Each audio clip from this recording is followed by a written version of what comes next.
So here's the algorithm here. I actually wrote it down. So I had to put a grid there so I could actually follow it because it was kind of getting jumbled up. So we have L, R2, B, L prime, R, U2, F2, L, B, D, U2, B, L prime, R2, B2, L prime, D2, U, L prime, B2, U2, R2, B, D2.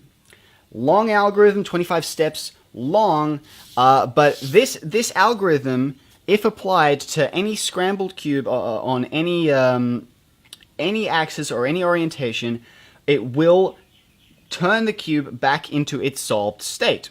So let's give it a try. So I got a cube here. I'm just going to give it a scramble because I don't have a scrambler here right now. And I think that should be good enough.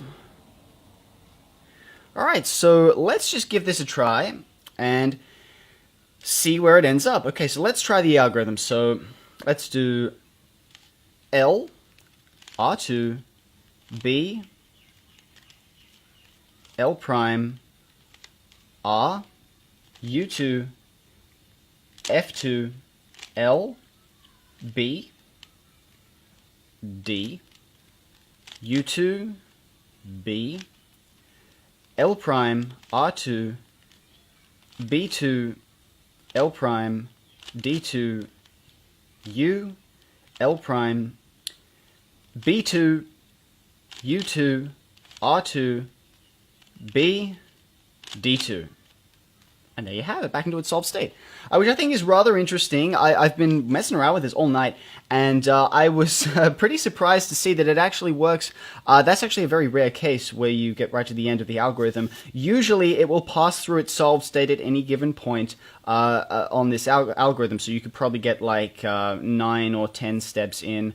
Usually it's around 14, 15 that the puzzle will be solved. Just to prove that this works, I'm going to do it again. So let's just do another scramble here. You can try this at home. You can try this at home right now. If you have a Rubik's Cube, then you can give this a try yourself. If it's already scrambled, then you can follow along with me and give this a try. So let's just do a load of scrambling here. Okay, so that looks pretty good. So let's give this another try.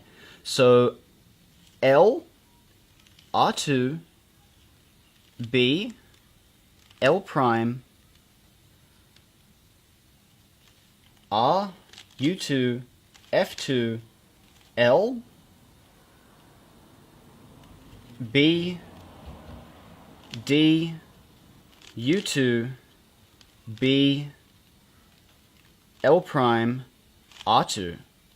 And it's already passed through its solved state, so you can see I've got B2, L prime, D2, U, and the rest of the algorithm still to go. So that is the nature of the algorithm. It's not like any other algorithm where it will cycle the pieces.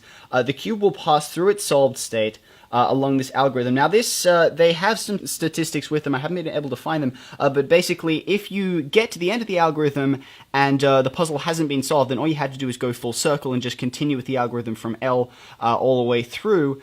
And usually by the second time, sometimes it happens, you'll have to go through it a third time. But basically, if you just continue following this sequence, the cube will pass through its solved state whilst performing this algorithm.